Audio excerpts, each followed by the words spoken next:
Hello guys, welcome. इस video में guys हम लोग देखने वाले हैं राउटिंग मेटाडेटा। राउटिंग मेटाडेटा क्या होता है एंड उसको हम लोग क्यों यूज करते हैं, तो चलते हैं गाइस एंड उसको देखते हैं।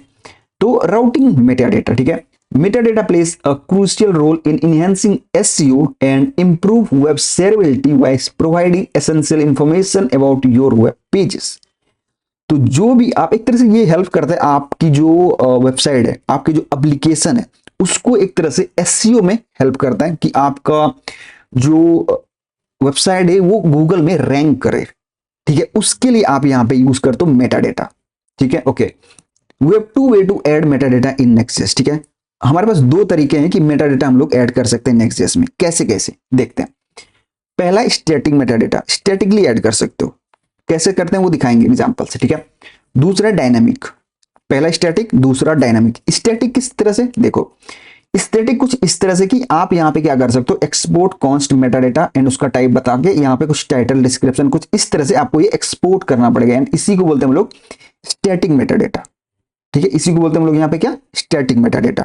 एंड ये कहीं भी डिफाइन कर सकते हो, फॉर एग्जाम्पल की पेज डॉट टीएसएक्स और लेआउट डॉट टीएसएक्स दोनों में कर सकते हो। ठीक है, ओके। उसी तरह से dynamic Meta data. Dynamic Meta data का मतलब क्या हुआ कि आप चीजों को डायनेमिक कर सकते हो। फॉर एग्जाम्पल कि मैं चाहता हूं कि मेरा जो टाइटल हो, अब ऐसा मान लेते हैं कि मेरे पास प्रोडक्ट का राउट है एंड जब मैं प्रोडक्ट चेंज करता हूं, किसी प्रोडक्ट के डिटेल पेज पे जाता हूं तो उसका राउट चेंज हो रहा है एंड उस प्रोडक्ट का स्पेसिफिक डिटेल चेंज हो रहा है, तो मैं चाहता हूं कि उसका टाइटल भी उसी तरह से डायनेमिक हो, तो वो चीज आप यहां पे कर सकते हो डायनेमिक मेटा डेटा में। ठीक है, तो ये जनरेट मेटा डेटा एक फंक्शन है जो कि आप यूज कर सकते हो। यहाँ पे एक्सपोर्ट असिंक फंक्शन जनरेट, यहाँ पे जनरेट मेटा डेटा एंड इसके पास यहाँ पे जो भी आपके पैरम्स में प्रॉप्स आएंगे, जो फॉर एग्जाम्पल की प्रोडक्ट की आईडी, तो उस तरह से यहाँ पे आप अवेट कर सकते हो एंड उसको आप यहाँ पे इस तरह से डायनेमिक कर सकते हो। एंड इस प्रोडक्ट आईडी से अगर कुछ डेटा फैच करने, डेटा फैच करके आप यहाँ पे टाइटल दिखा सकते हो, कुछ उस तरह से भी कर सकते हो। तो इस तरह से स्टैटिक एंड डायनेमिक दोनों यूज कर सकते हो। ठीक है, तो हम लोग चलते हैं अपने कोड में एंड वहां पे इसको यूज करके देखते हैं। ठीक है, ओके। यहाँ पे आते हैं एंड यहाँ पे हम लोग क्या करते हैं, ये देखो हमारे पास यहाँ पे एक काम करते हैं, पहले अबाउट पे चलते हैं। ठीक है, एंड यहाँ पे हम लोग क्या करते हैं, कहता हूं एक्सपोर्ट कॉन्स्ट मेटा डेटा। इसका टाइप क्या होगा, मेटा डेटा, जो कि नेक्स्ट से हम लोग यहां से इंपोर्ट कर लेंगे एंड इसको टाइप बता देंगे इज इक्वल टू, हमें क्या करना पड़ेगा, फॉर एग्जाम्पल कि मैं कहता हूं टाइटल, मैं कहता हूं अबाउट एंड यहां पे मैं कह देता हूं इसको डिस्क्रिप्शन में, यहां पे अबाउट डिस्क्रिप्शन। ठीक है, अब हम लोग चलते हैं यहाँ पे अबाउट पे। ठीक है, तो मैं कहता हूं यहाँ पे अबाउट, तो अबाउट यहाँ पे दिख रहा है आपको टाइटल में एंड यहाँ पे चले एंड यहाँ पे आपको हेडर में आपको दिखाई देगा अबाउट डिस्क्रिप्शन।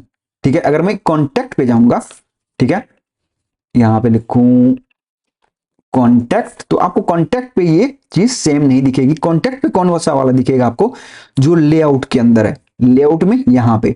तो लेआउट के अंदर मैंने क्या बताया था आपको, जो भी कोड लिखोगे वो शेयर्ड रहेगा थ्रू आउट आपका जो राउट वहां पे रेंडर कर रहा है। तो जितने भी यहाँ पे लेआउट रेंडर कर रहे हैं, अपना राउट रेंडर कर रहा है, उसके साथ ये टाइटल एंड डिस्क्रिप्शन शेयर्ड रहेगा।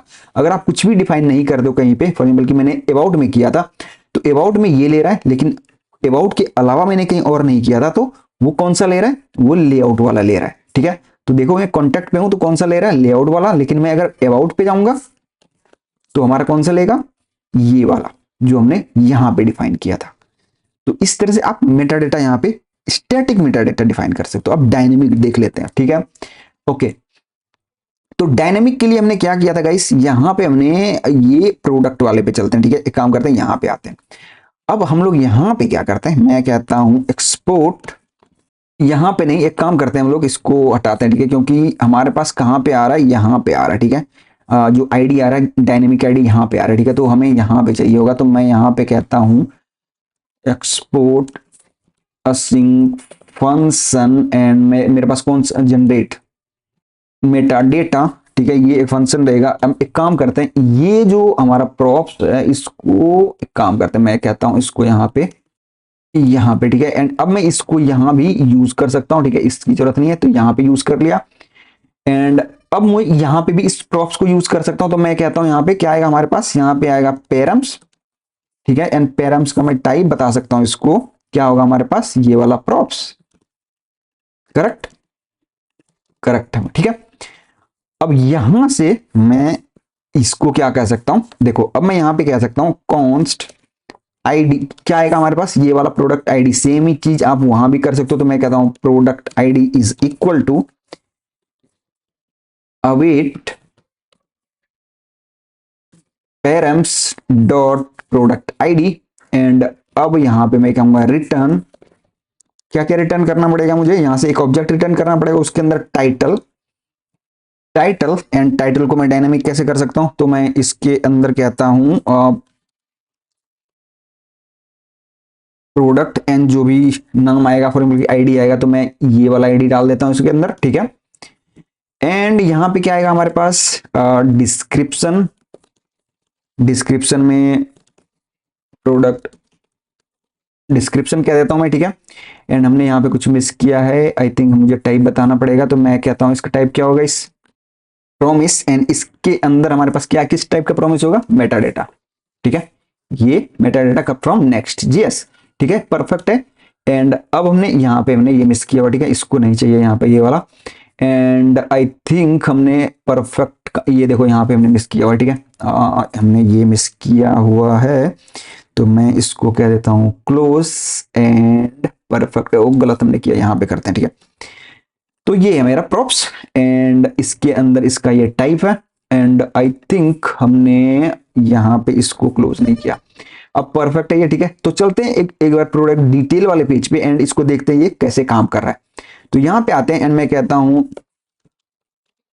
प्रोडक्ट एंड स्लैश में फॉर एग्जांपल की मैं कह देता हूं एप्पल। तो अब देखो ये क्या हुआ, प्रोडक्ट्स है हमारे पास, ठीक है, एस है। तो अब देखो product detail Apple, product Apple dynamic हो गया ये। एंड अगर मैं यहां पे लिखूं सैमसंग, तो आप देखो सैमसंग। तो इस तरह से आप क्या कर सकते हो, डायनेमिक कर सकते हो चीजों को। अभी मैंने यहां से एक तरह से क्या किया है, जो ये प्रोडक्ट आईडी है उसको यहां पे सिंपली दिखा दिया है। अगर मुझे एपीआई कॉल करना होता तो वो भी मैं यहां पे कर सकता था, क्योंकि ये असिंक फंक्शन है, यहां पे मैं एपीआई से डेटा ला सकता था एंड इस चीज को मैं डायनामिकली यहां से रेंडर कर सकता था। तो ये होता है guys static and dynamic Meta data, and कुछ इस तरह से हम लोग उसको यूज कर सकते हैं। एंड ये कहीं भी यूज कर सकते हो, ठीक है।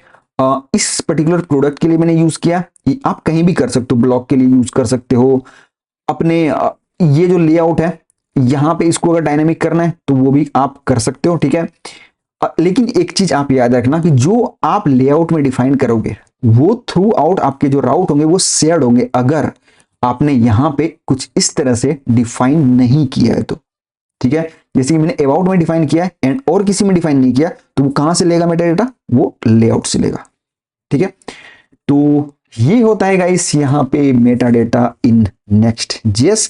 कुछ इस तरह से हम लोग उसको यूज कर सकते हैं। उम्मीद करता हूं आपको ये समझ आया होगा। कुछ भी कंफ्यूजन है गाइस तो प्लीज कमेंट करके जरूर बताना, मैं आपको जरूर रिप्लाई करूंगा। थैंक्स फॉर वॉचिंग गाइस, मिलते हैं नई वीडियो में।